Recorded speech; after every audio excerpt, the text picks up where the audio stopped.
Assalamualaikum warahmatullahi wabarakatuh. Alhamdulillah. Wassalatu wassalamu ala rasulillah. Segala puji dan puja kehadirat Allah subhanahu wa ta'ala. Juga salawat dan taslim kepada Nabi besar Muhammad sallallahu alaihi wa ala alihi wa sahbihi wasallam. Kita akan masuk ke subjudul baru. Dan ini judul yang cukup menarik. Yaitu di pasal ke-9 yang saya baca di sini. Di belakang laki-laki sukses ada istri-istri yang sukses. Saudariku muslimah. Sebenarnya kesuksesan banyak kalangan ada di tanganmu. Kesuksesan orang tua pada saat engkau menjadi anak, dengan cara engkau berbakti, engkau menunjukkan pelayanan yang terbaik, kepatuhan yang sempurna, maka dengan itu semangat sang ayah untuk mencari nafkah, membiayai hidupmu, selalu saja ada. Itu juga dengan ibu, selalu menjadikan buah bibir dan kebanggaan tentang kebaikan akhlakmu, sikapmu, baktimu. Di saat engkau menjadi seorang saudari, engkau bisa menyukseskan saudara-saudaramu dengan terus memotivasi mereka, membantu mereka, mendukung mereka, bertukar pikiran dengan mereka, memberikan support atau dukungan. Itu juga pada saat menjadi seorang ibu kepada anaknya. Berapa banyak anak-anak yang sukses dari tangan ibu-ibu yang luar biasa. Punya peran yang sangat besar dalam mendukung, menasehati, memberikan masukan atau menasehati. Dan banyak lagi hal-hal yang lain. Bahkan seringkali seorang ibu hadir bersama anaknya di alam permasalahan yang sedang dihadapi, sehingga dia bisa memberikan solusi-solusi atau permasalahan dari apa yang sedang dihadapi oleh anaknya. Begitu juga pada saat dia menjadi seorang istri. Dan ini yang kita fokus sebenarnya. Dari sekian banyak contoh-contoh tadi, orang bisa sukses di belakang seorang wanita muslimah. Pada saat dia menjadi seorang istri, maka di saat itu dia bisa panen pahala dari apa saja yang suaminya lakukan. Hanya dengan masalah dukungan. Hanya dengan memberikan pelayanan terbaik. Di saat suami pulang rumah dalam kondisi capek, maka dia telah hadir dengan penampilannya yang menarik, badannya yang wangi, senyumannya yang menawan. Kemudian hidangan makanan yang hangat.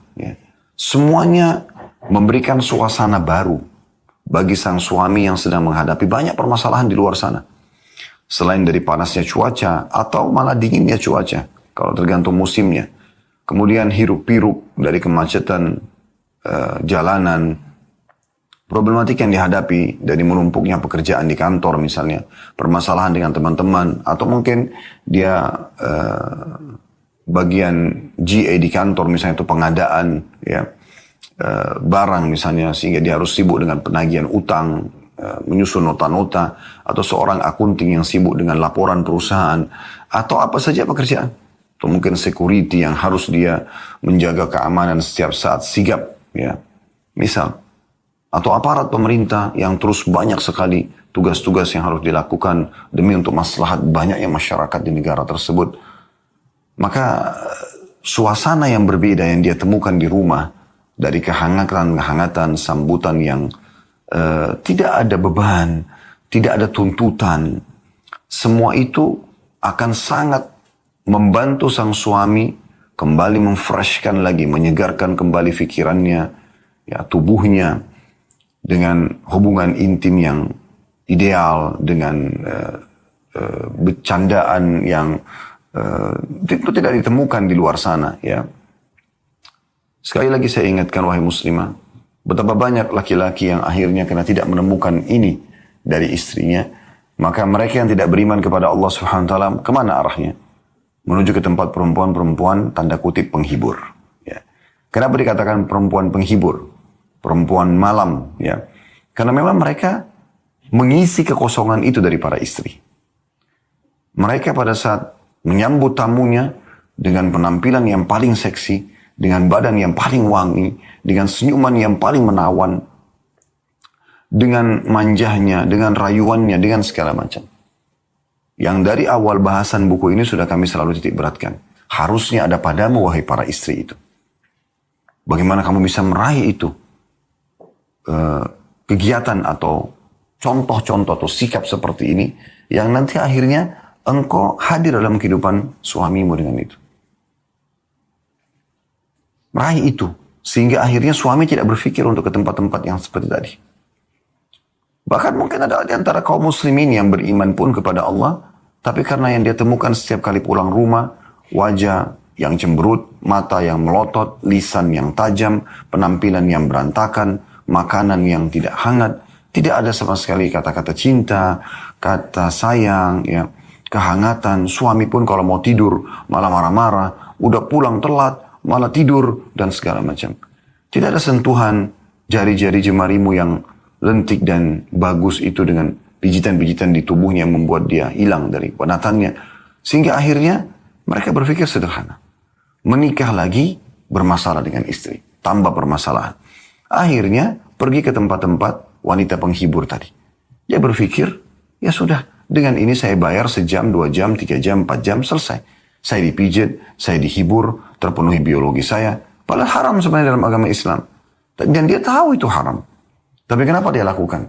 Karena dia tidak temukan ini. Ada kekosongan di sini yang harusnya diisi oleh seorang figur istri. Dan ini berbahaya sekali. Berbahaya sekali. Istri mendapatkan dosa karena dia memang tidak melayani dengan baik suaminya.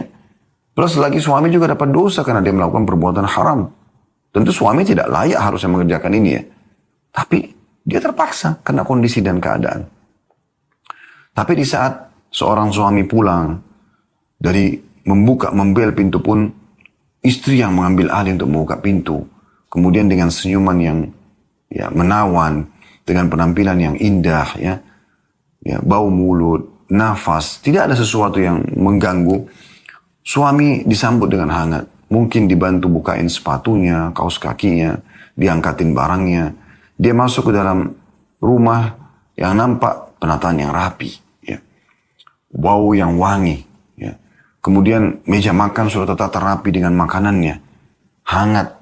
Jadi, persilahkan suami, mau langsung makan, mau bersih-bersih dulu, ya. Paling tidak, kalau mau makan dulu ingatkan saja, mungkin bisa cuci tangan, udah disiapin sabunnya yang baunya segar, ya. Bukan sabun asal-asalan. Pilih wangi yang paling tepat untuk cuci tangan. Sekecil apapun pengorbananmu akan berpengaruh pada kejiwaan suami. Sabun yang dipilih, baunya mungkin apa yang suami suka. Mungkin aroma buah-buahan, apel, stroberi, atau yang lainnya. Yang kira-kira cocok ya. Tanyakan pada dia, walaupun hal kecil. Jangan anggap remeh. Setelah itu dia cuci tangan, mungkin dia makan, temani dia. Sendokin nasinya, sendokin lauknya. Kalau dia bilang biarin saya ambil sendiri, gak apa-apa. Jangan paksakan, jangan tersinggung. Kalau dia mau, disendokin, disiapkan. Apa yang dia suka selalu ada. Atau misalnya dia ingin bersih-bersih. Saya bersih-bersih dulu. Baik, berikan dia kesempatan untuk itu. Mungkin dia kurang nyaman pada saat Anda tiba-tiba mau merapat dengan dia. Baik, jangan buru-buru. Ya, ada sebagian suami mungkin karena dia terbiasa dengan bersih. Dia juga ingin membalas dan merespon rapinya dan wanginya istrinya dengan hal yang sama, maka dia langsung ke kamar mandi dulu. Dia bersih-bersih, dia rapi-rapi, mungkin bisa saja. Ya. Atau ada juga sebagian suami tidak, mungkin dia merasa lapar, mungkin bagi dia duduk dulu bercengkrama, ngobrol ya sama istri dan anak adalah hal yang didahulukan, kemudian baru dia bersih-bersih, itu juga hal yang positif saja. Yang penting dia sudah cuci tangan, ya, dan dia pastikan memang dia aman untuk dekat dengan istri dan anak-anaknya, maka tidak ada masalah.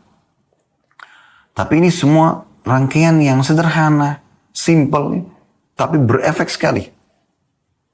Kalau saya di posisi seorang suami, mendapati pelayanan seperti itu tentu berbeda. Saya spontanitas pada saat itu melupakan tentang kepenatan di luar sana tadi yang 8 jam di tempat kantor, belum hiruk-pikuk jalanan, belum cuaca, belum segala macam gangguan-gangguan yang lainnya. Kemudian kalau mau bersih-bersih, sudah masuk ke kamar mandi, handuknya sudah tertata rapi, yang bersih, yang wangi. Cium handuk itu, pastikan baunya tidak busuk, ya. Dan handuk yang bersih, yang wangi, pakai pewangi yang bagus, ya. Sabun dan sampo tertata dengan rapi. Termasuk hal kecil. Botol-botol sampo dan sabun itu bersihkan saudariku. Karena banyak di antara muslimah, dia biarkan saja. Mungkin karena dipikirnya sudah sampo sama sabun, cuma tinggal dipencet. Ya, kalau yang cair misalnya, ya nggak masalah. Padahal di sekitar botol itu mungkin banyak bercak-bercak kotor, mungkin ada debu. Kenapa nggak dibersihkan di saat kamu mandi saja? Tidak butuh waktu khusus gitu. Dibersihkan dengan rapi, sehingga seperti kelihatan botol baru. Ya. Kemudian juga showernya dibersihkan, disikat. Tempat lokasi shower itu. Sekitar kamar mandi itu wangi, bersih, kering. Ya. Hal-hal kecil, tapi pengaruhnya besar pada kejiwaan. Kemudian setelah itu, dia pun kalau butuh sikat gigi, sudah ada sikat gigi yang bersih. Odol yang biasa dia suka pakai. Mouthwash, obat kumurnya ada. Ya. Mungkin ada handuk kecil yang disiapin khusus untuk membasuh wajah misalnya. Atau bagian mulut pada saat selesai sikat gigi, atau kalau tidak ada tisu di situ. Setelah selesai, ya, Anda bisa ya, menyambutnya di luar kamar mandi. Ada sebagian suami yang kurang nyaman pada saat istrinya ada bersama dia di kamar mandi, biarkan. Ada sebagian suami tidak. Mungkin dia fun-fun saja pada saat dia lagi mandi, istrinya ajak ngobrol, tidak ada masalah. Nabi SAW pernah mandi bersama Aisyah radhiyallahu anha. Ya. Sambil bercanda itu bisa saja. Tapi kan tidak semua orang menyukai hal-hal seperti ini ya. Karena mungkin ada sebagian orang merasa dia lebih privasi gitu kan. Apalagi maaf kalau dia buang hajat misalnya. Dia tidak ingin istrinya mencium bau yang kurang sedap misalnya. Maka biarkan dia mengambil ketenangannya. Tapi pada saat dia keluar dari kamar mandi, dia sudah temukan Anda. Keluar kamar mandi ini, pointernya adalah ranjang. Gitu. Poin selanjutnya adalah masalah ranjang. Anda sudah diranjang atau sekitar ranjang dengan baju Anda yang seksi, yang bagus, dengan senyuman, memberikan isyarat. Kalau suami ingin intim, silahkan. Kalau suami masih mau ngobrol, layani. Dengarkan tuturan kata dari mulutnya. Kalau dari bahasa mulutnya dia mendekat, dia berbicara, oh, Masya Allah, seksi, oh, Masya Allah, bagus. Apalah pujian dia, misalnya bahasa-bahasa dari suami umumnya gitu kan. Berarti Anda tahu, dan dia merespon tentang masalah itu. Baik, layani saja dia. Sentuh dia dengan lembut, bermanja dengan dia, sehingga terjadi interaksi biologis yang sangat memuaskan. Setelah itu, Anda tawarkan kepada dia. Pengen cemil apa? Buah-buahan, pengen minum apa? Anda harus tahu minuman-minuman yang segar, minuman-minuman yang hangat, yang suami suka. Belum bisa Anda racik, Anda bisa beli yang sudah jadi. Ya. Mungkin dia suka jahe, bisa beli. Sasesan jahe sekarang banyak. Ya. Mungkin bisa dicampur dengan susu. Mungkin ini, mungkin itu banyak. Atau Anda buat inisiatif jus. Kalau Anda juga belum sempat karena mungkin punya anak kecil atau tersibukkan dengan yang lain. Belum sempat, Anda beli tempat-tempat jus yang menarik. Anda tata. Beli gelas khusus di rumah yang menarik. Yang memang untuk jus sendiri, minuman hangat sendiri. Karena memang minuman hangat pakai cangkir. Ya. Kalau minuman dingin berarti pakai gelas yang gitu. Dibeli gelas-gelas yang unik. Anda cari online sekarang antara Anda dengan suami berdua, mungkin ada tulisan di situ, ya, suami, istri atau apalah cinta atau apa saja yang berbeda, gitu kan. Setelah itu bercengkramalah dengan suami, hilangkan capeknya, hiburlah dia dengan cerita-cerita positif, ya. Atau dengarkan apa yang dia sampaikan, apa yang dia cerita. Hadir dalam apa yang dia cerita itu. Oh ya gitu. Oh apa? Hadir dalam kehidupan dia. Sehingga dia merasa suasana yang sangat berbeda. Saudariku muslimah. Kalau Anda melakukan perbuatan ini sampai suami istirahat. Pijit tubuhnya. Banyak sekali muslimah tidak peduli dengan masalah ini. Padahal sentuhan tanganmu itu sangat besar pengaruhnya pada diri. Pada kejiwaan juga. Pijit dia. Setelah dia tidur lelap, barulah kamu istirahat. Mau datang ke pelukannya pun tidak masalah. Ya. Berapa banyak muslimah, suaminya pulang, tidak ada sambutan. Makanan sudah dingin di atas meja. Ya. Alasan capek, alasan ngantuk, alasan ini. Dia tidak menikmati waktu bersama suami. Suami datang begitu kondisinya, suami pulang pun, pergi pun besok paginya, dia juga tersibukkan dengan urusan rutinitas dia sehari-hari. Padahal sebenarnya harusnya suami sudah pergi, baru kemudian dia beraktivitas. Ingat, dalam melakukan apa tadi yang kami sampaikan itu butuh pelatihan. Butuh sebuah kebiasaan. Jangan saudariku muslimat, Di saat suami tidak ada, pakaianmu berantakan. Kamu tidak biasa merawat rambutmu. Kamu tidak biasa dengan menata rapi rumah misalnya. Atau yang sejenisnya. Maka akhirnya di saat suami datang seperti orang kelabakan. Atau apa adanya saja. Kan beda. Seseorang itu ada pelatihan sebelumnya dengan yang tidak. Kan gitu, beda sekali. Cintai kebersihan dan kerapian itu. Jadikan sebagai sebuah pola. Sehingga memang ada suami, nggak ada suami, Anda selalu tetap kelihatan rapi dan bersih. Ini nanti akan melahirkan ide-ide baru yang membuat Anda selalu lebih berpenampilan, lebih menarik, lebih rapi, lebih indah, lebih cantik, lebih segala macam. Suasana ini teman-teman sekalian tidak mungkin ditemukan di tempat kerja. Tidak mungkin ditemukan di jalan raya sana. Yang memang suami Anda setiap hari itu kerjanya. Kecuali dia pengangguran. Tapi umumnya orang bekerja. Mencari nafkah buat kebutuhan dia dan kebutuhan keluarganya. Apalagi kalau seorang muslim dia tahu mencari nafkah adalah kewajiban bagi dia. Sabda Nabi SAW masyhur sekali. Kafa lil mar'i ithman ayyudayya may yakutu. Sangat berat gitu. Hukuman bagi seseorang yang selalu membengkalikan siapa yang harus dia nafkahi. Gitu kan. Jadi tidak mungkin seorang mukmin itu tinggal di rumah dan dia membiarkan ya, istrinya, anaknya tidak memiliki tidak terpenuhi kebutuhan dasar mereka. Nah, gitu. Dan suasana ini akan membuat berbeda. Memunculkan semangat baru. Ya. Mungkin subhanallah pada saat dia menceritakan permasalahannya, Anda terlibat dalam memberikan semangat, memberikan ide solusi. Mungkin menemukan solusi. Bisa jadi. Sehingga dia esok harinya sudah lebih semangat lagi karena mendapatkan solusi dari permasalahannya misalnya. Berapa banyak ide-ide mulia yang keluar dari mulut seorang istri, terutama baris bawah ini, pada saat suami minta pendapat Anda. Jangan pernah memberikan pendapat apapun tanpa suami minta. Karena itu akan mengganggu. Ya. Makanya Ummu Salamah radhiyallahu anha di kasus kesepakatan Hudaybiyah, beliau ikut bersama Nabi SAW. Kemudian Nabi SAW pada saat itu diperintahkan oleh Allah Subhanahu wa taala untuk ya, pulang ke Madinah. Udah, nggak perlu ngelanjutin umroh lagi dan mengikuti akad kesepakatan dengan Quraisy. Tapi rupanya Nabi SAW pada saat mengatakan Allah telah perintahkan kita untuk pulang, bertahanullah. Para sahabat, banyak di antara mereka masih berharap, bukan membangkang ya. Mereka masih berharap agar terjadi perubahan. Supaya berperang saja. Kenapa orang-orang Quraisy menahan kita untuk masuk umroh? Kita sudah berihram. Ya. Jumlahnya pada saat itu 1.400 orang. Besar sekali. Di peperangan-peperangan saja, seperti di perang Badar cuma 314 muslim. Melawan 1.000 orang. Di perang Uhud 700 melawan 3.000 orang. Di perang Khandak 1.000 orang melawan 10.000 orang. Gitu kan. Besar sekali. Di perang Khaybar itu 1.400 melawan 10.000 orang.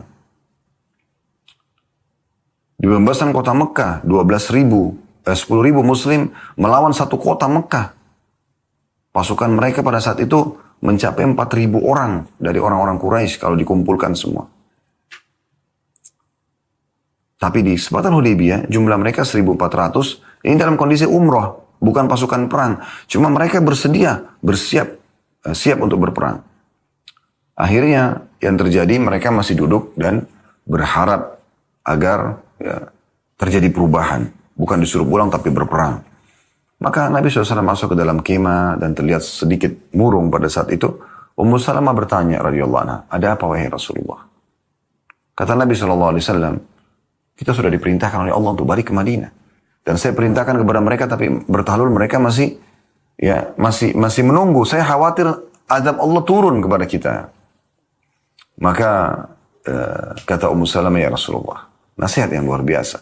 Ide. Karena di sini dia sudah lihat Nabi merespon pada saat dia nanyakan ada apa gitu kan. Kalau Nabi SAW diam saja tentu dia tidak akan respon. Tapi dia lihat Nabi SAW mengatakan begini kejadiannya. Jadi seakan-akan Nabi juga ingin apa nih kira-kira masukannya supaya para sahabat mau bertahallul dan pulang ke Madinah. Maka kata Ummu Salamah radhiyallahu anha saran yang mulia, dia mengatakan, ya Rasulullah, tidakkah Anda mulai dengan diri Anda dulu? Kenapa tidak Anda duluan yang cukur gitu? Supaya mereka lihat. Maka Nabi SAW tidak terfikir sebelumnya. Beliau langsung mengatakan, ide yang bagus. Beliau keluar, panggil tukang cukurnya, kemudian mencukur rambutnya. Pada saat melihat kejadian tersebut, para sahabat sudah faham bahwasanya tidak mungkin ada perubahan dari keputusan. Karena Nabi sendiri sudah cukur. Maka semua mereka berlumba-lumba mencukur rambut mereka dan akhirnya ikut pulang ke Madinah bersama Rasulullah Sallallahu Alaihi Wasallam. Nah ini contoh. Jadi kadang-kadang ada masalah yang sedang dihadapi kalau dia membahasakan. Mungkin Allah SWT mudahkan terlintas di benak Anda, di hati Anda untuk bisa membahasakan sebagai solusi. Itu bagus kan? Ya, jadi semua ini teman-teman sekalian wahai muslimah, engkau tidak sadari ternyata bisa menjadi penyebab kesuksesan suami, di luar sana. Kesuksesan suamimu di luar sana. Ya, karena dia menemukan kehangatan sehingga semangat lagi kembali untuk kerja besok, atau mendapatkan ide-ide brilian dari Anda, ide-ide yang bagus, cemerlang, yang membuat dia menemukan solusi dari permasalahannya. Nah ini Anda sedang terlibat dalam kesuksesan suami Anda.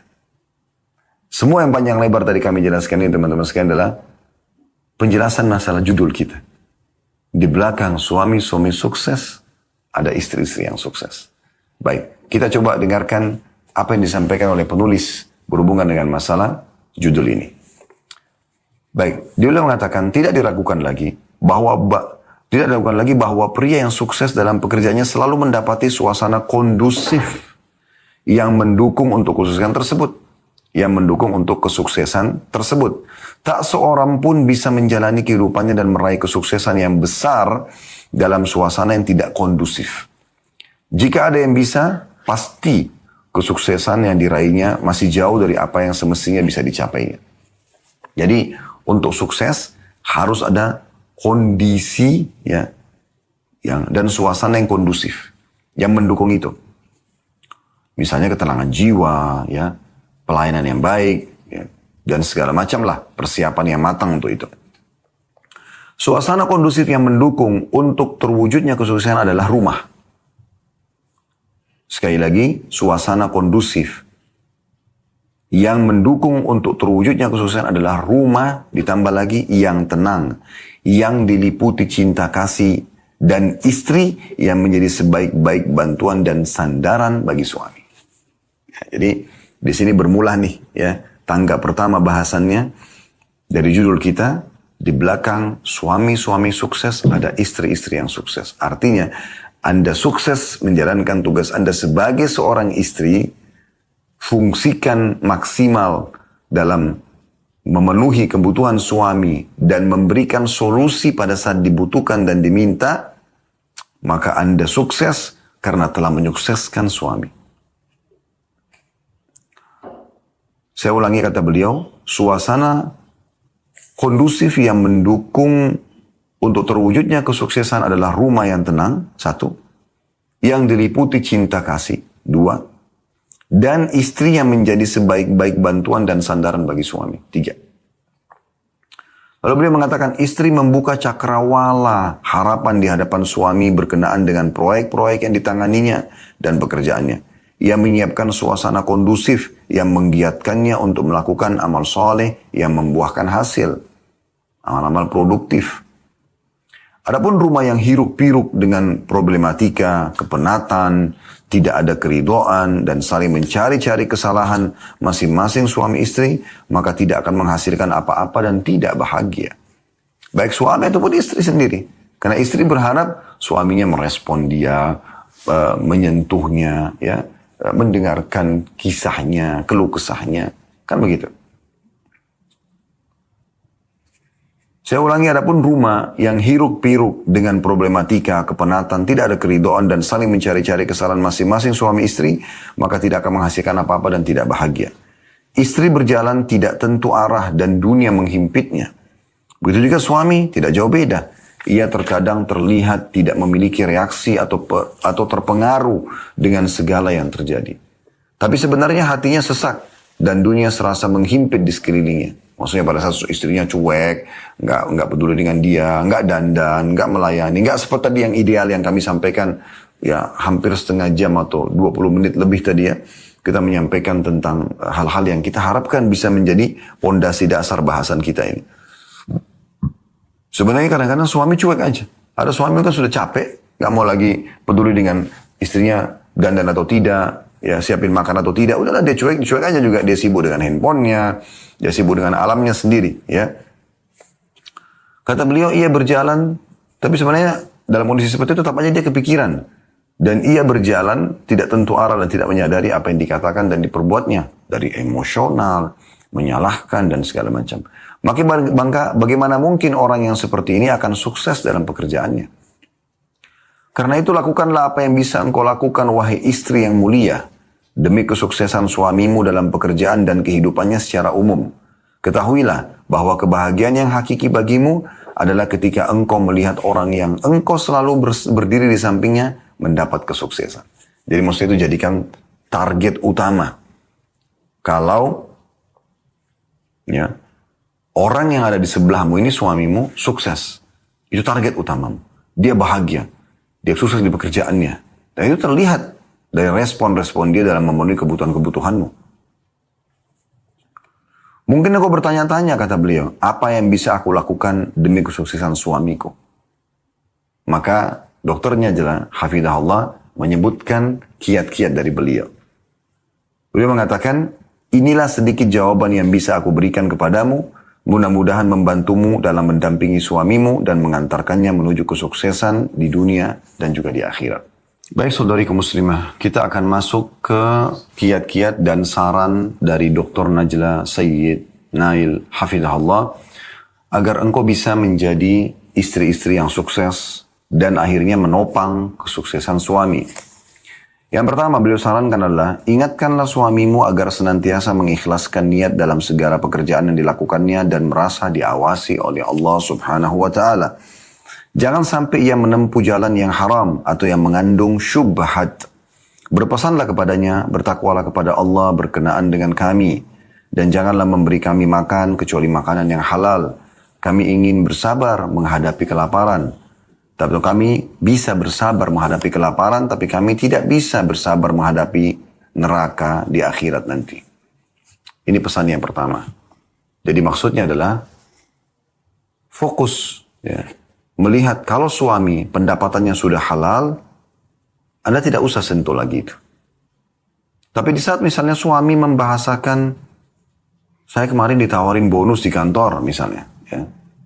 Dan bonus di kantor ini, saya sih nggak tahu dari mana, tapi mau dikasih saya ambil aja ya. Misal contoh.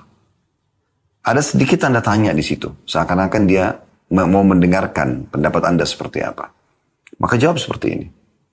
Wahai suamiku, kami ini berharap sekali. Walaupun itu tidak mewah, walaupun tidak banyak, walaupun tidak istimewa, tapi halal. Karena kami bisa bersabar kalau sedikit lapar atau kekurangan. Tapi kami tidak bisa sabar dengan azab Allah nanti pada hari kiamat. Tentu bahasa ini teman-teman sekalian tidak akan keluar kecuali dari seorang mukminah, muslimah. Yang memang penuh hatinya dengan keimanan. Ya. Dan kami tentu berharap semua mengikuti acara kita ini baik siaran ulang ataupun live. Ya. Maka bisa merenungi dan memahami masalah ini. Bagaimana ya, dia memang mendahulukan urusan akhirat dia, dan itu sangat berhubungan dengan suaminya, karena kalau dia ya, mendapatkan pendapatan halal dan dia makan, dia tinggal menjaga ketakwaannya kepada Allah subhanahu wa ta'ala di rumah. Ya. Tapi kan semua motor yang berputar di rumah ini, listrik, air, semua bahan-bahan baku makanan, ya, pakaian, semuanya ini dari hasil pendapatan suami. Karena dia yang diwajibkan dalam syariat Allah subhanahu wa ta'ala. Maka dia harus bagaimana memastikan ini semua aman. Dan akhirnya dia juga tinggal menyempurnakan dengan kewajiban dia pribadi kepada Tuhannya. Sekali lagi, kalau pendapatan suami sudah jelas halal, Anda tahu dia bekerja halal secara umum. Anda tidak temukan ada permasalahan, tidak usah disinggung masalah ini. Ya, khawatir nanti suami malah tersinggung seakan-akan ada informasi sampai kepada Anda kalau pendapatan dia tidak halal. Nah ini ya. Padahal sebenarnya dia sudah halal gitu. Atau ya, bisa Anda sampaikan di saat dia butuhkan. Dia bertanya. Seperti sudah saya kasih contoh. Pesan yang kedua dari beliau adalah hati-hatilah dalam mendorong, hati-hati dari mendorong suamimu untuk sukses dalam urusan yang bukan menjadi spesialisnya. Karena ia akan terbebani dengan hal itu. Tapi lihatlah potensinya, tunjukkanlah ia padanya. Karena sebagian orang tidak tahu hakikat potensinya, hanya orang terdekat sajalah yang mengetahuinya. Jadi maksudnya pada saat suami menyampaikan, saya ini ada ditawarin kerjain dan itu. Anda sebenarnya bisa membaca kalau suami mungkin kurang pas dengan itu. Anda mungkin bisa memberikan masukan di saat itu ya, karena Anda sedang diminta sarannya. Anda bisa membahasakan apa sudah dipelajari baik-baik, apa sudah difikirkan baik-baik, gitu kan? Bukankah spesialisnya Mas, apalah yang dipanggil ya, itu lebih kepada ini dan itu misalnya. Maka ini ya perlu untuk diberikan masukan. Dan jangan malah Anda datang, Anda memberikan masukan, itu suami temanku, kerjanya begini dan begitu. Kenapa Mas gak coba? Misal contoh, Anda tekan dia ya untuk membahas ya tentang masalah pekerjaan yang bukan spesialisnya. Dan akhirnya karena dia terbebani, dia coba mau memaksakan. Mungkin belum tentu dia sukses di situ. Ya. Ini saran yang kedua. Saran yang ketiga, bantulah suamimu agar memiliki pemahaman yang sempurna dan pengetahuan tentang segala yang baru di bidang pekerjaannya. Berikan motivasi kepadanya untuk menyempurnakan pekerjaannya. Karena itulah jalan kesuksesan di dunia dan mendapatkan kecintaan dari Allah Subhanahu wa Ta'ala. Kapan dia cerita? Saya ingin garis bawahi poin ini ya. Jangan Anda menjadi seorang istri yang selalu sibuk menanyakan terus suami tentang masalah pekerjaannya. Kapan dia cerita, kapan dia butuh saran Anda, disitulah Anda masuk untuk menjelaskan. Karena banyak di antara suami memang tidak suka untuk membahas itu bersama istrinya. Dia berharap pada saat sedang bersama istrinya adalah yang ada hanya didengarkan permasalahan dia, ya, atau misalnya berbicara tentang masalah kemesraan, atau yang lain lah, masalah anak-anak. Dia mungkin lebih senang mendengarkan problem dari istrinya, lalu dia pecahkan, maka tidak ada masalah. Tapi di saat suami itu minta saran, menceritakan, seakan-akan dia minta pendapat, oke, tidak ada masalah. Berikan dia masukan. Ya. Jadi jangan dengan penjelasan ini, oh berarti saya harus nih, mulai sekarang setiap suami saya datang, langsung saya tanya pekerjaannya apa, siapa saja temannya, dia suka atau tidak, itu nggak perlu, dia bukan anak kecil untuk itu. Ya. Sekali lagi, kalau dia menceritakan, dia seakan-akan minta saran, baru Anda berikan masukan. Dan kalau dia minta masukan, Anda berikan gambaran agar dia menguasai bidangnya. Dia bertanya pada teman-teman yang sudah lama bekerja situ, yang sudah berpengalaman misalnya. Dia bertukar ya, pendapat di situ. Supaya dia ikut pelatihan-pelatihan yang ada di perusahaan misalnya. Nah, semua itu diberikan masukan. Karena, kata beliau, karena ini bagian daripada agama. Nabi SAW bersabda, Inna Allah yuhibbu ila amila ahadukum amalan ayyutqinahu. Sesungguhnya Allah Subhanahu wa Ta'ala menyukai bila seseorang dari kalian melakukan pekerjaannya dengan sempurna. Hadis ini diriwayatkan Baihaqi dan dihasankan oleh Syekh Albani dalam Al-Jami' As-Saghir di nomor 1880. Ya. Jadi di sini berikan dukungan, ini masukan yang ketiga dari Dr. Najla, berikan dukungan-dukungan ya, agar dia menguasai pekerjaannya. Ya, mengambil informasi dan bertukar pikiran dengan teman-teman yang sudah lama berpengalaman di saat Anda diminta sekali lagi pendapat itu. Yang keempat, beliau mengatakan, pujilah sifat-sifat baik suamimu dan ingatkanlah ia tentang berbagai kesuksesannya, jangan kegagalannya. Apa yang dia pernah sukses, ingatkan. Terlibatlah bersamanya dalam menghadapi dampak-dampak negatifnya dan berusahalah ikut mengatasinya. Jadi kalau cerita tentang satu problem, coba hadir. Saya sudah bilang tadi ya, bisa saja satu ide dari Anda yang Allah lintaskan di benak Anda, di hati Anda. Nanti itu adalah solusi buat suami Anda. Anda panen pahalanya setelah itu. Sampaikanlah nasihat untuknya dengan metode yang bagus dan cara yang bisa diterimanya. Yang kelima, terlibatlah bersama suamimu dalam menyusun rencana dan tujuan bila diminta. Ya. Mendekatlah dari realitas dalam menyusunnya. Jauhilah sasaran-sasaran yang fiktif. Ya. Dengan tenang dan penuh lemah lembut hingga tidak menyia-nyiakan waktu suamimu dengan percuma dalam mimpi di siang bolong. Jangan malah munculkan angan-angan yang tidak ada, gitu kan. Nanti kalau bisnis ini kita akan dapat ini dan itu. Ya, padahal sebenarnya belum tentu. Jangan. Ya. Ada bahkan di antara sebagian muslimah yang karena dia begitu mudahnya menerima saran-saran dari teman-temannya, penawaran-penawaran bisnis akhirnya membebani suaminya. Gitu kan. Akhirnya suaminya berikan modal karena dia ngotot terus untuk dikasih. Begitu diputar malah jadi masalah. Setelah punya masalah, setelah ditipu, baru kemudian suami jadi beban. Ini banyak terjadi kasus seperti itu. Bukan itu yang diharapkan. Tapi di saat ada satu program kerja, program bisnis yang suami inginkan, kemudian dia minta saran Anda hadir di situ. Coba apa kira-kira, minta petunjuk sama Allah SWT, apa yang muncul di benak Anda sampaikan, berikan masukan kepada dia. Yang keenam, jangan terburu-buru menuntut suamimu agar merealisasikan sasaran-sasaran itu. Ada kalanya engkau harus mengurungkan dari menuntut sesuatu yang engkau inginkan bagi dirimu demi merealisasikan sasaran-sasaran tersebut. Kadang-kadang ada kebutuhan kita, pasti kita tunda dulu demi untuk supaya target yang sudah dijadikan sebagai sebuah sasaran itu terpenuhi. Ya. Jadi itu yang keenam. Yang ketujuh, ingatlah bahwa pertolongan itu menyertai kesabaran. Dan khususnya itu membutuhkan kesungguhan, kepenatan, dan kesabaran hingga klimaksnya. Maaf, ini masih masuk di poin ke-6. Jadi maksudnya supaya jangan tergesa-gesa menuntut sasaran dan tujuan itu tercapai. Gitu. Yang ketujuh, hendaklah engkau wahai istri yang bijaksana menyediakan suasana yang kondusif bagi suami untuk membuat langkah yang tepat.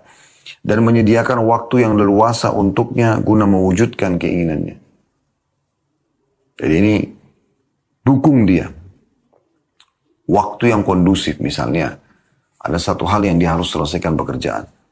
Mungkin memang tidak mungkin dia selesaikan di kantor. Gitu. Dan besok dia dikejar harus target terpenuhi. Biarkan di hari itu dia meluangkan waktu untuk menyelesaikannya. Kondusifkan. Berikan dukungan. Senyuman. Anda siapkan, ada mungkin kalau ada meja kerja di rumah.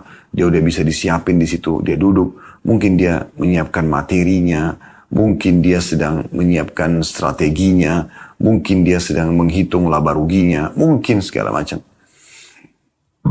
Berikan support dengan minuman hangat, dengan minuman dingin. Kalau Anda standby di sebelahnya, atau Anda beraktivitas yang lain sampai dia selesai, baru kemudian Anda datang mendekat kepadanya untuk memenuhi kebutuhan yang lainnya. Nah ini kondusif, ya. Ini yang ketujuh. Yang kedelapan, berilah motivasi kepadanya agar tinggi kemauannya dan kemalasan terusir dari kehidupannya. Misalnya dia sudah mulai, aduh kayaknya malas nih. Mungkin Anda datang, elus pundaknya. Ayo yang semangat mas. Ya. Gak apa-apa, ini kan bagus, ini kan ini. Nah, contoh. Itu yang kedelapan. Yang kesembilan, berhati-hatilah dari menyampaikan celaan terhadap suami ketika terjadi sesuatu yang tidak diinginkan. Sebab segala sesuatu itu bisa mengalami kesuksesan atau kerugian. Karena itu mudahkanlah urusannya dan motivasilah ia untuk tetap melanjutkannya. Maksudnya, kapan dia sudah susun sebuah rencana, target, sasaran, dan Anda juga sudah terlibat dari awal, ternyata tidak mencapai. Maka jangan celah itu. Berikan semangat baru. Bisa kok.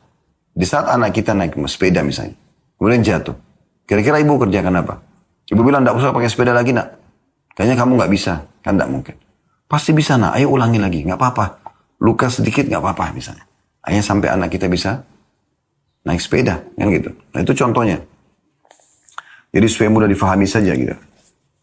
Yang ke-10, bantulah suamimu untuk mengumpulkan semua yang dibutuhkannya demi kelangsungan pekerjaannya. Susunlah kertas-kertas kerjanya dan prioritas-prioritasnya. Kalau sampai pada tingkat Anda menjadi seperti sekretaris dia, ya Anda sudah tahu dia kalau setiap datang dia butuh pulpen, dia butuh kertas, ya, dia butuh tip X, dia butuh apalah. Ya, lampu kerja dan apa saja yang kira-kira dibutuhkan Anda sudah siapkan. Kalau butuh ini tolong disisipin, ditaruh di map sana, ini tolong ditaruh di sini, baik. Ini tolong ditaruh di tas kerja saya, baik. Semua rapi. Dan pastikan itu semua rapi, seperti Anda sekretaris pribadi. Jadi pada saat dia buka tasnya nanti di tempat kantor dia temukan, rapi benar istri saya sudah buat, gitu kan. Rapi semuanya. Yang masuk dalam poin ke-10 ini beliau mengatakan, jika suamimu termasuk orang yang selalu merasa belenggu, bukan orang yang bisa mengembangkan diri, maka ia butuh motivasi darimu. Tiada sesuatu yang mustahil. Pujilah perubahan apapun yang dilakukan suami menuju yang terbaik walaupun sedikit. Dan berikanlah kesan kepadanya bahwa engkau bangga bersuamikan dia. Jadi tidak ada masalah. Oleh karena itu di poin ini teman-teman sekalian, jangan selalu melihat kelebihan suami orang lain. Ya. Ini satu problem yang sering terjadi. Dia selalu mendengarkan cerita dari teman-temannya, karena luasnya pergaulannya, atau bahkan dilihat dengan mata kepala sendiri misalnya. Temannya baru dibelikan satu produk oleh suaminya karena suaminya sukses dalam proyek ini dan proyek itu. Dan tersebutkanlah oleh lisan temannya ini jumlah keuntungan didapatkan sekian ratus juta, sekian miliar. Dan itu bisa datang lagi, keuntungannya akan datang. Rencananya kami akan dibawa ke sini dan ke situ. Sehingga ini dijadikan sebagai tolak ukur bagi dia. Ini bahaya sekali. Suami orang itu, suami temanmu bukan suamimu. Ya. Beda nama, beda figur, beda sifat dan sikap, dan beda pekerjaan. Beda juga potensi, beda energi, beda semuanya. Engkau bersama suamimu. Jangan pernah bawa-bawa suami orang lain ke rumahmu. Tidak usah banding-bandingkan. Suamimu inilah yang perlu kamu berikan dukungan, kesuksesan sekecil apapun dukung, maka itu yang dibutuhkan. Supaya betul-betul maksimal. Jadi itu yang ke-10. Yang ke-11, ada kalanya suami melupakan rumahnya disebabkan pekerjaannya dan proyek-proyeknya. Maka tabahlah dan sabarlah menghadapi hal itu. Tetapi tetap wajib meluangkan waktu untuk rumahnya meskipun sedikit. Agar ia mengetahui problematika dan kebutuhan mereka berupa cinta, belas kasih, dan sayang. Kalau di poin ini saya melihat memang dari dua sisi harusnya. Satu sisi karena dia Dr. Najla sedang menasihatin Anda wahai muslimah, maka dia mengatakan kalau seandainya suami sampai mendapatkan satu pekerjaan di kantor atau satu proyek yang mengharuskan banyak menyita waktu dari luar rumah sehingga dia telat datang, tidak seperti waktu biasanya gitu kan. Di sini Anda bersabar, tetap sambutan Anda hangat ya, karena inilah solusi terbaik yang membuat dia tertarik untuk segera kembali dan menyelesaikan pekerjaannya ya. Karena dia merasa pekerjaan penting, tapi dia merasa juga kehangatan Anda ya, bersaing ketat dengan pekerjaan dia, maka dia akan selalu merasa juga butuh dengan rumahnya, gitu kan? Jangan dengan kesibukan kerja malah Anda sambut dengan marah-marah, itu bukan solusi. Dia akan bingung antara memilih istrinya atau pekerjaannya. Tapi pekerjaan ini akan memberikan manfaat yang besar juga buat istri dan anaknya. Akan beda efeknya di saat Anda malah menyambutnya. Anda malah memberikan dukungan, Anda tetap hadir seperti yang sudah kami jelaskan dari di awal ya. Semuanya dengan kehangatan, semuanya dengan sambutan, semuanya dengan maksimal. Jadilah tanda kutip wanita penghibur yang mereka hidup di luar sana, Anda dalam rumah. Dan Anda yang paling berhak untuk tampil lebih baik daripada mereka-mereka itu. Nah, ini poin penting ya. Ini banyak sekali luput dari kaum wanita di rumah gitu. Lalu beliau mengatakan jika pekerjaan justru berubah menjadi faktor asasi dalam menciptakan problematika rumah tangga, baik dari suami maupun istri, maka mereka wajib mengoreksi diri. Ketika itulah harus ada keseimbangan antara pekerjaan dan rumah. Karena hubungan suami istri akan menjadi renggang ketika masing-masing memberikan seluruh waktunya untuk pekerjaan. Di sisi lain suami, tadi kan istri ya, di saat suaminya betul-betul sibuk, harus dia bisa maklumi, tetap dia layani dengan yang terbaik. Kemudian suami juga, ya, kalau saya sih melihat efeknya.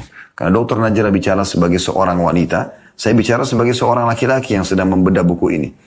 Saya sangat yakin, saya dan semua suami, di saat kami pun sangat tersibukkan di luar sana, hal itu akan sangat bersaing ketat, tadi saya bilang, dengan pelayanan suami dan pelayanan istri dan sambutannya. Di saat Anda cukup menjadi seorang istri yang terbaik di rumah saja. Tadi saya bahasakan dari buka pintu sudah wangi rumahnya, senyuman sudah ya menawan, penampilan yang menarik, makanan yang hangat, ya kamar mandi yang bersih, rumah yang bersih, tempat tidur yang nyaman, pelayanan biologis yang maksimal. Semua ini akan menjadi pesaing ketat dengan pekerjaan yang menyibukkan suami di luar sana. Maka pastikan dia akan berusaha menyelesaikan cepat dan dia akan pulang.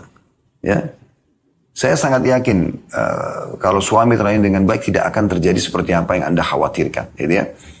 Seperti misalnya, suami malah cuekin saya malah begini. Karena itu betul-betul bertolak belakang dengan fitrah, ya, alaminya manusia.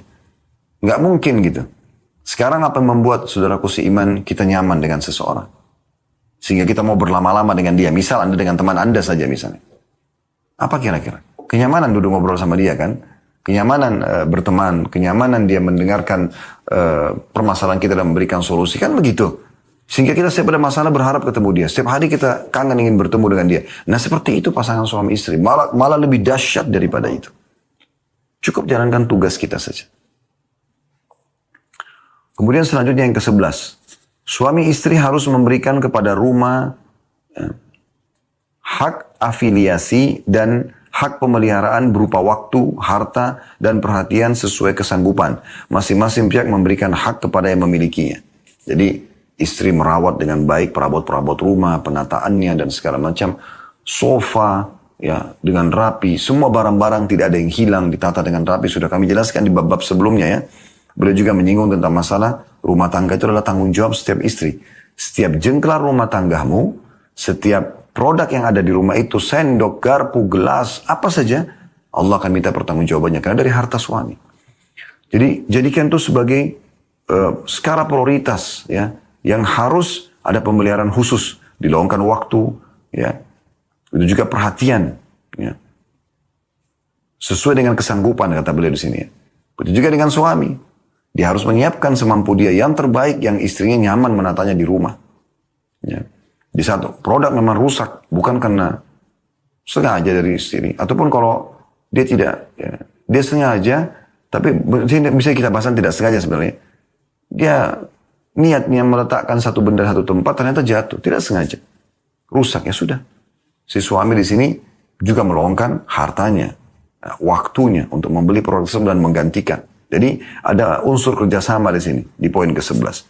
Poin ke-12 untuk menunjukkan sejauh mana urgensi keberadaan suamimu bersama kalian di rumah dan berbincang-bincang dengan kalian, gunakanlah faktor-faktor penarik berupa pembicaraan yang mengundang kerinduan atau program-program pengetahuan.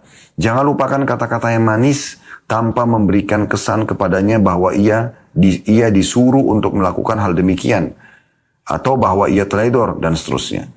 Tanda kutip betapa sering engkau kecapekan ya, atau kecapean yang tidak punya waktu. Semoga Allah SWT memberimu atau memberi pertolongan ya. Kami sangat kehilangan darimu misalnya. Jadi maksudnya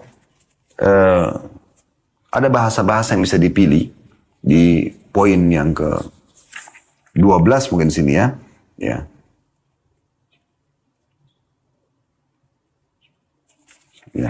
Ya, poin ke-12, ini poin ke-13 ya. Maaf, poin ke-12 tadi itu suami istri harus memberikan kepada rumah hak afiliasi tadi. Poin ke-13-nya ya. Jadi di sini bagaimana urgensi keberadaan suamimu bersama kalian di rumah. Buat supaya dia merasa satu hal yang penting untuk dia berada di rumah. Dari mana? Di sini dikatakan, gunakan faktor-faktor penarik berupa pembicaraan yang mengundang kerinduan. Selalu tunjukkan rindu, kangen, ya.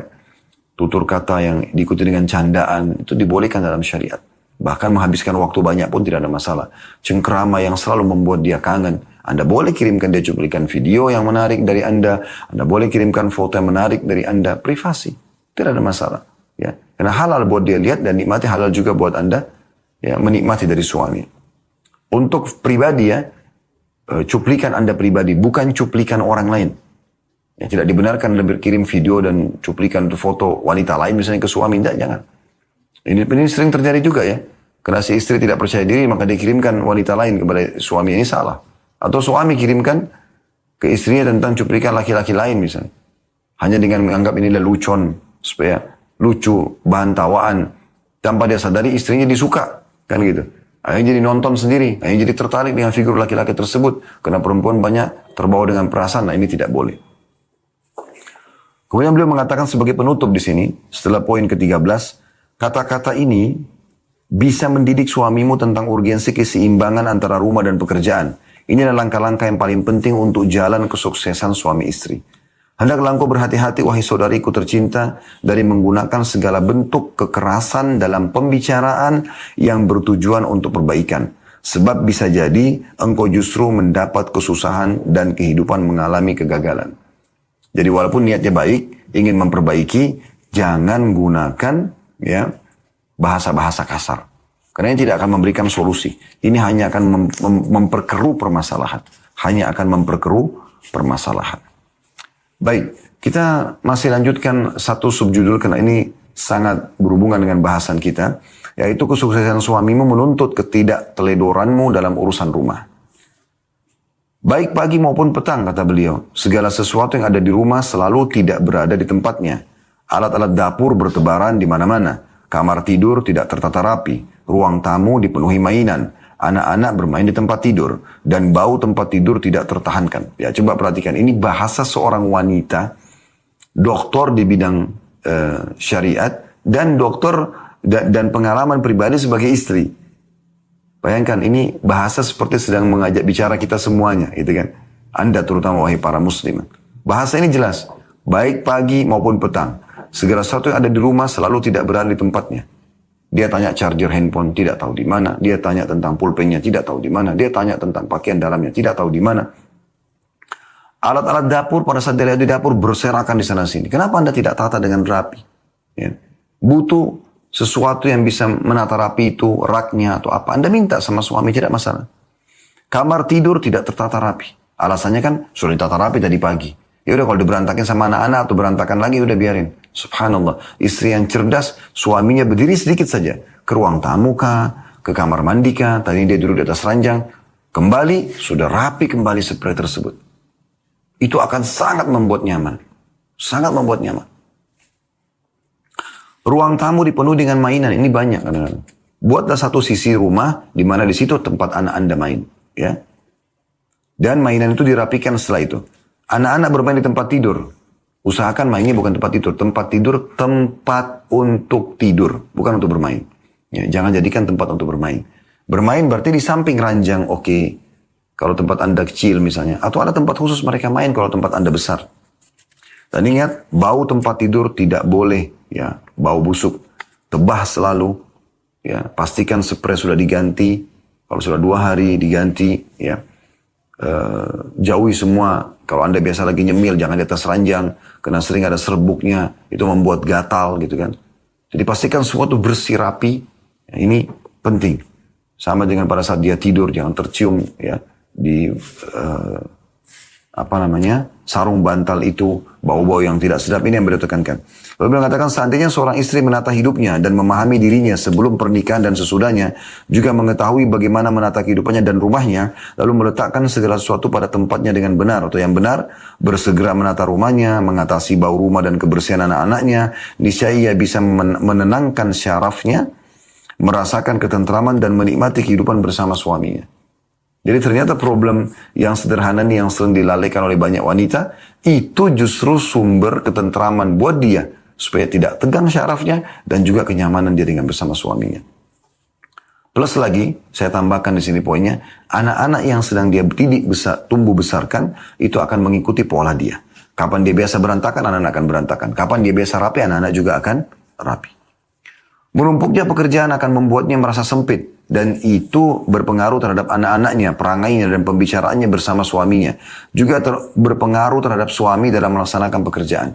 Jadi seringnya malas-malasan, tunda nanti aja deh, sebentar bersihin, sebentar rapiin, sebentar ini dan itu. Akan banyak anak-anak, namanya anak-anak pasti akan gini dong. Harus ngerti dong suami. Dan segala macam bahasa ini tidak ada manfaatnya. Tidak memberikan kenyamanan buat diri Anda sendiri. Karena Anda juga pada saat lihat tidak nyaman. Allah sudah buat kita kalau lihat kerapian dan penataan rapi kita jadi nyaman, gitu kan? Dan juga membuat suami Anda tidak nyaman. Suasana yang seperti ini syarat dengan ketidaknyamanan. Bagaimana bila suami menginginkan kertas-kertas kerjanya dan ternyata ia mendapatinya berceceran di antara mainan anak-anaknya? Bagaimana mungkin ia bisa membaca atau fokus pada pekerjaan yang ingin segera diselesaikan? Banyak suami mengeluh karena rumah tidak tertata rapi dan bersih sesuai yang diinginkan. Terutama ketika sudah ada anak-anak. Permainan mereka yang tidak henti dan pertengkaran mereka merubah rumah 180 derajat. Hal itu berperan menciptakan problematika. Untuk mengatasi masalah ini, istri hendaklah berusaha menata urusannya. Ia bisa melakukan hal-hal berikut ini. Nah, kita tutup dengan ini ya. Jadi beberapa masukan beliau agar problematika dari berantakannya rumah, bagaimana membagi antara melayani suami, melayani anak, menata rumah, ini yang akhirnya menjadi sebuah pemicu problematika kalau tidak segera ditangani, maka beliau berikan masukan-masukan. Yang pertama, menata dengan baik dan mengadakan kesepakatan antara suami istri. Caranya dengan mencarikan pengasuh untuk anak-anak agar bisa mengarahkan kemampuan untuk bermain bersama anak-anak, atau menyediakan ruang khusus bagi mereka, menghiasinya dan menjadikannya sebagai tempat khusus untuk bermain di saat tempat Anda besar. Saat tempat Anda kecil, ya udah, ajak aja bermain dengan mainan-mainan yang ada dan tidak perlu kita mengajak berpikir atau berpikir seakan-akan kita pemilik mainan tersebut. Enggak, pemilik mainan tersebut adalah anak kita. Jangan mengatakan, kayaknya anak saya sudah jenuh, kayaknya anak saya sudah bosan. Ini pemikiran Anda. Anda yang sudah jenuh dengan mainan tersebut, karena bagi Anda itu bukan alam Anda. Anak tidak ada masalah. Sering kali kami perhatikan dengan anak-anak kami di rumah, walaupun mainan yang sama, asal kita duduk dan kita enjoy bersama mereka. Ajak mereka main, ajarin caranya, kita fun, tertawa bersama mereka. Maka dinikmati saja oleh anak-anak. Bahkan sering kali kadang-kadang tidak menggunakan mainan pun, hanya bercanda dengan menggendongnya, naikkan dan menurunkan dengan gendongan tersebut, memikulnya di pundak misalnya, sudah cukup membuat mereka sangat bahagia. Karena anak-anak itu butuh itu, interaksi dengan orang tua, bukan masalah mainannya. Jadi jangan terus-menerus menumpuk mainan di rumah yang tidak ada manfaatnya. Kemudian yang kedua beliau mengatakan, juga bisa mengadakan kesepakatan di antara suami istri untuk mendatangkan pembantu yang bisa membantu istri dalam urusan rumah tangga dan merawat anak-anak jika dibutuhkan. Dengan mempertimbangkan segala kemungkinan dan tidak membebankan tanggung jawab sepenuhnya kepada pembantu. Bahkan pembantu itu sifatnya hanya sebagai bantuan hingga waktu-waktu tertentu, ya, atau sebagai bantuan saja. Walaupun pada waktu tertentu, hingga waktu tertentu saja dan pekerjaan-pekerjaan tertentu saja. Jadi tidak semua dilimpahkan kepada dia, gitu kan? Sampai pada tingkat ada sebagian istri itu pembantunya yang masak semuanya, kemudian pembantunya yang hidangkan, pembantunya yang melayani suaminya, dia di alam berbeda. Dia duduk depan TV, dia sibuk dengan kegiatan yang lain, handphone, ngobrol sama temannya, keluar, ya. Tinggal tolong mbak siapin ya buat bapak nanti mau datang, bapak mau makan dan seterusnya. Ini hal yang aneh ini, ya. Mana Anda sebagai istri? Apakah lebih penting teman-teman Anda dan pekerjaan daripada suami? Ini tidak mungkin. Ya, ini penting sekali. Anda tidak bisa layan di rumah, Anda lagi di luar, ajak suami. Kita ketemu makan di sini yuk. Layani dia. Di luar pun tidak apa-apa. Walaupun nanti suami yang bayar atau Anda punya uang bulan Anda bisa bayar sebagai ganti tebus, ya, kekurangan Anda tadi di rumah itu. Yang ketiga, suami hendaklah membantu istrinya semampunya. Ia tidak dipaksa untuk melakukannya, tapi lakukanlah karena meneladani dan sebagai belas kasih kepada istri. Terutama bila ia adalah wanita pekerja. Jadi misalnya suami istri kerja nih, pada saat dua-duanya pulang, ternyata masih ada pekerjaan rumah yang masih berserakan. Ya udah, karena tadi pagi buru-buru keluar bersama. Kalau kejadian seperti itu ya. Tadi kan kita bicara idealnya kalau perempuan di rumah. Tapi kalau misalnya sama-sama kerja, itu beliau kasih masukan. Di sini suami istri juga saling bantu-membantu. Jangan bebankan semua kepada istri, jangan juga bebankan kepada suami semuanya. Dan hindari saling menyalahkan. Udah, saling merangkul dan saling mengejar pahala satu sama yang lain, saling mengejar surga dari satu sama yang lain, maka mulailah. Dan insya Allah akan selesai. Yang terakhir, masukan beliau, yang keempat, tatalah waktumu dan itu membutuhkan latihan dan ketekunan darimu. Kelak engkau akan memiliki banyak waktu dan jeripaya. Misalnya, buatlah jadwal harian atau mingguan untuk menata urusan rumah secara fleksibel. Misalnya dengan menentukan hari untuk bersih-bersih, hari untuk menyetrika pakaian dan seterusnya. Ini tentu di saat lagi tidak ada pembantu ya. Kalau ada pembantu banyak bisa dialihkan ke mereka. Mohon maaf, tadi saya kira yang terakhir itu ya. Ternyata masih ada 2 poin lagi. Jadi poin keempat, poin yang kelima dan keenam. Poin kelimanya, ajarkanlah anak-anakmu kedisiplinan dan kebersihan. Sejauh mana engkau bisa menerapkan hal itu dalam dirimu, maka kelak anak-anakmu akan mencontohimu. Ini maksudnya biasakan kepada anak-anak, itu pola. Jadi kalau rumah biasa berantakan, jangan Anda salahkan anak-anak. Oh anak-anak memang gitu. Nah itu kan. Karena anak-anak itu cuma ikutin kita saja. Kalau kita biasakan, taruh kembali, ya habis Anda berikan snack, buang ya, wadahnya ya atau plastiknya atau apa saja di sampah ya, ajarin mereka itu. Yang terakhir, ketenangan yang dibutuhkan suami di rumah bisa engkau wujudkan dengan menyibukkan anak-anak dengan jenis permainan yang membutuhkan otak seperti puzzle dan selainnya. Maksudnya di poin 5 sama 6 ini sebenarnya lebih kepada bagaimana menyibukkan anak-anak dengan aktivitas atau kegiatan yang nanti tidak mengganggu Anda sedang interaksi melayani suami. Nah ini kurang lebih gambaran atau masukan dari beliau. Dan kedepannya insya Allah kita akan bahas selanjutnya di pasal ke-10, memahami kejiwaan. Kalau ada benar dari Allah, kalau ada salah dari saya, mohon dimaafkan. Subhanakallahumma bihamdika, asyhadu an la ilaha illa anta astaghfiruka wa atubu ilaik. Wassalamualaikum warahmatullahi wabarakatuh.